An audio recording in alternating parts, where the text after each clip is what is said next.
the craziest moments you'll ever see. I said the fuel was in the middle of the car, and it's literally... Whoa! Oh no! Well, and that's it. Oh no, that's a big crash. Like how this legend had this crazy escape.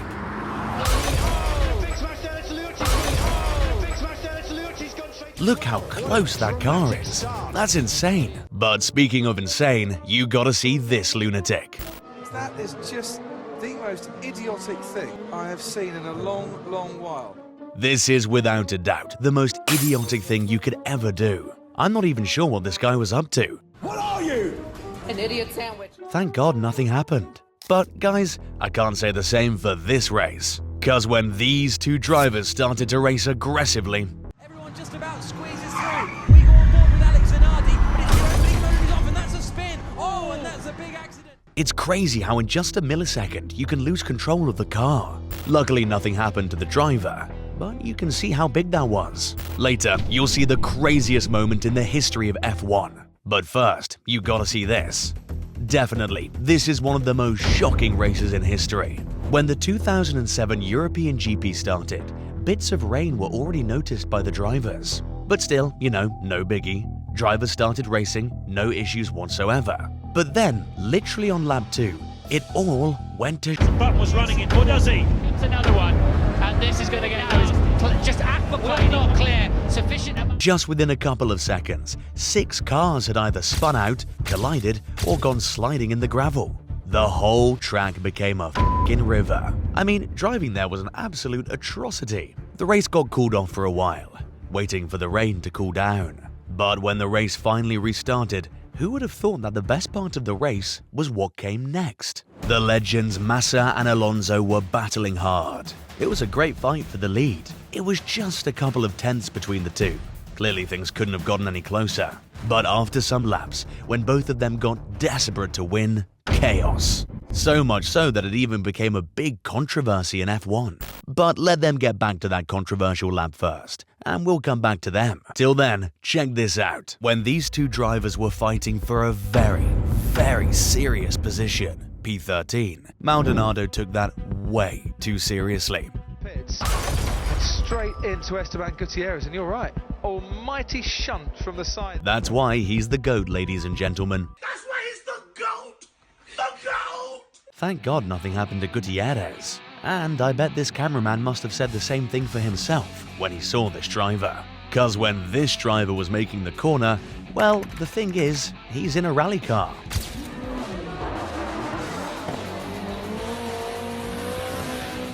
That's Kawabata Masato, folks. Remember the name.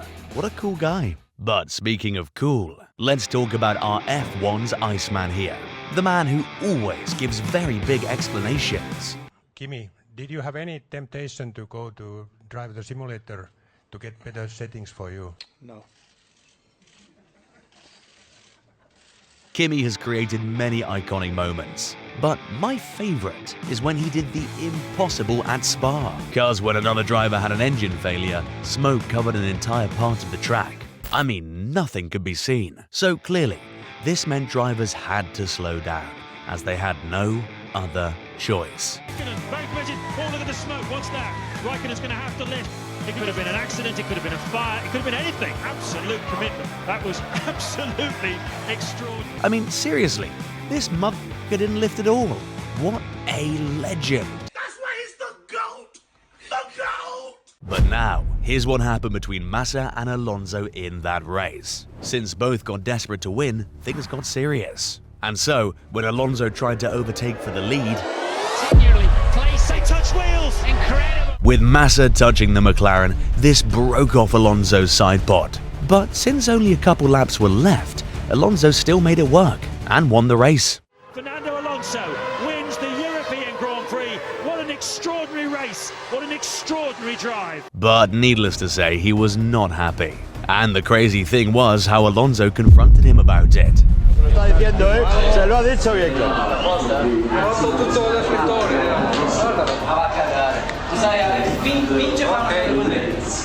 So, for this whole scenario, who do you think was at fault there? Alonso or Massa? That race has seen some crazy moments. but it's still not as crazy as what happened in Spa 1998. It was an all-McLaren front row for the very wet start. Because literally when the race started, chaos. Oh, this is terrible. Look, oh, this is quite appalling. This is the worst start for a Grand Prix. 11 drivers got taken out. 11. Thank God no one was hurt. And interestingly, most of the drivers still managed to race at the restart. But guys, even though those race conditions weren't the best, at least it was daytime, and so at least they could see the track. Can't see him coming. He's an invisible 190 mile an hour. Imagine driving at around 190 miles per hour with no headlights. Could be a problem, not just for visibility, but also legally. You gotta have one headlight running at all times. This is insane. I mean, seriously, you can't make this up. Easily one of the most daring moves I've ever seen. I love how the commentator summarized it. He's an invisible 190 mile an hour bullet. But look, now that we've reached the top 3 moments, you know the drill. Things are now gonna get much more insane. Like what happened here in Monaco. After earning pole position in '82, Renault driver René Arnoux' plan to win seemed airtight. He created a big gap. Everything looked good, but then on lap 14, he lost control. Arnoux loses it altogether. Now, what about Prost? Is he going to recover? Prost will come through. This made Alain Prost, who was in second place, take the lead.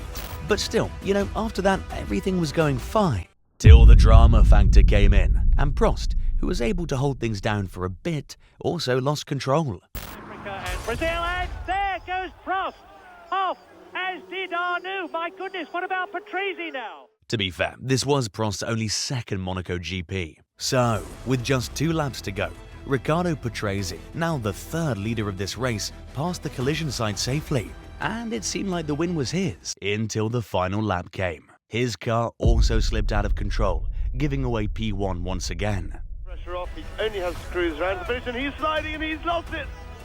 Dear, dear, dear, can he keep the engine running? Because he can still win the race if he can just get the car going again. With Patrese spinning, now Pironi was the one who took the lead.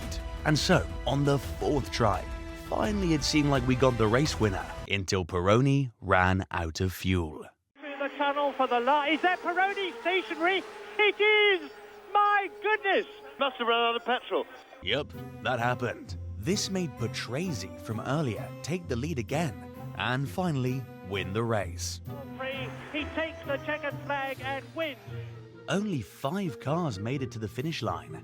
5 out of 20. And by the way, Riccardo Patrese didn't even realize he won the race. This finish was so chaotic, it even confused the race officials, and so it took some time to confirm the results. Man, all of that, and 4 lead changes in the last 3 laps. Now that's a crazy race. That race was indeed crazy, but nowhere close to what happened in this Macau GP. The lights go out. Good start from Lucas Harris. The race started normally. Drivers crossed turn 1 and on their way. So everything seemed fine. But who would have thought that those guys will only see turn 1 of that race? Oh no! Well, and that's it. Oh no, that's a big crash. That ain't no pileup, that's an entire roadblock. Thank God though, not a single driver got hurt. But now, out of all the things shown in this video, here's the craziest thing that happened in racing. Here come the lights.